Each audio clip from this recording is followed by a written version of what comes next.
Friends, ఈరోజు మనము chicken masala చేసుకోవడం స్టార్ట్ చేస్తున్నాం. ఇది టోటల్గా 10 kgs చికెన్.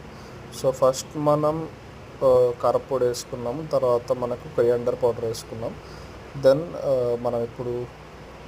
ఇప్పుడు మనం టమాటా సాస్ వేసుకున్నాము. అండ్ ఆల్సో మనం ఇది బ్లాక్ కలర్ లిక్విడ్ అది కూడా ఉంటుంది, అది కూడా వేసుకుందాం. Then coriander powder. సో ఇవన్నీ వేసుకొని మనం మిక్స్ చేసుకోవాలి కంటిన్యూగా. సో ఇది ఒకటిగా 10 kgs ఉంది. సో దాన్ని అల్లం వెల్లుల్లి పేస్ట్, సాల్ట్ అండ్ గరం మసాలాతో పాటు మనం ఇది జీలకర్ర పొడి, సాజీర పొడి అండ్ దాల్చిన చెక్క, లవంగాలు, బిర్యానీ ఆకు అన్నీ వేసుకొని కొంచెం టేస్టింగ్ సోడా, సాల్ట్ మనం దొడ్డు సాల్ట్ వాడతాం. ఇక్కడ దొడ్డు సాల్ట్తో మనకి ఇంకెక్కువ టేస్ట్ రావడం జరుగుతుంది.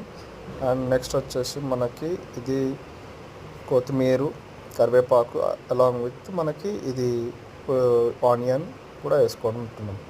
అన్నీ వేసుకొని ఇందులో మనం కర్డ్ కూడా మిక్స్ చేయాలి, అది మనం లాస్ట్లో మిక్స్ చేద్దాం కర్డ్. సో వన్స్ ఇవన్నీ వేసుకొని టేస్టింగ్ సాల్ట్ కూడా వేస్తున్నాము, చూడొచ్చు. ఇప్పుడు ఆయిల్ వేసుకొని కంప్లీట్గా మిక్స్ చేసుకోవాలి. సో ఇలా మిక్స్ చేసుకొని ఒక 15-20 minutes మనం అలా మ్యారినేట్ చేసి కూడా పెట్టుకుంటే ముక్కకి ఎక్కువగా ఇప్పుడు ఏదైతే మనం అన్నీ మిక్స్ చేస్తామో ఈ మసాలా అనేది ముక్కకి గట్టిగా పట్టుకున్న తర్వాత మనకు టేస్ట్ వస్తుంది. సో కంప్లీట్గా మిక్స్ చేసి ఒక 1/2 hour అలా వదిలేసి ఆ తర్వాత కొంచెం కర్డ్ వేసి కలిపితే ఇంకొంచెం బాగా టేస్ట్ వస్తుంది.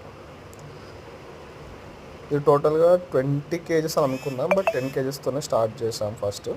సో 10 kgs ఇనిషియల్గా మనకి ఇది పెద్ద అండా ఉంటుంది. ఈ అండాలో మనం కలుపుకుంటే కంప్లీట్ ప్రతి పీస్ అనేది ఒక్కొక్కటిగా ఇండివిజువల్గా కుక్ అవ్వడం జరుగుతుంది. సో అలా కుక్ అయినప్పుడు టేస్ట్ అనేది వస్తుంది. ఇప్పుడు మనం పెద్దది తీసుకున్నప్పుడు దాంట్లో తక్కువగా హైట్ వచ్చేసి ఎక్కువ ఉంటుంది. అంతా మిక్స్ చేసినప్పుడు మనకి పీస్ అనేది విరుగుతుంది, ఇందులో విరగకుండా అలాగే ఉంటుంది.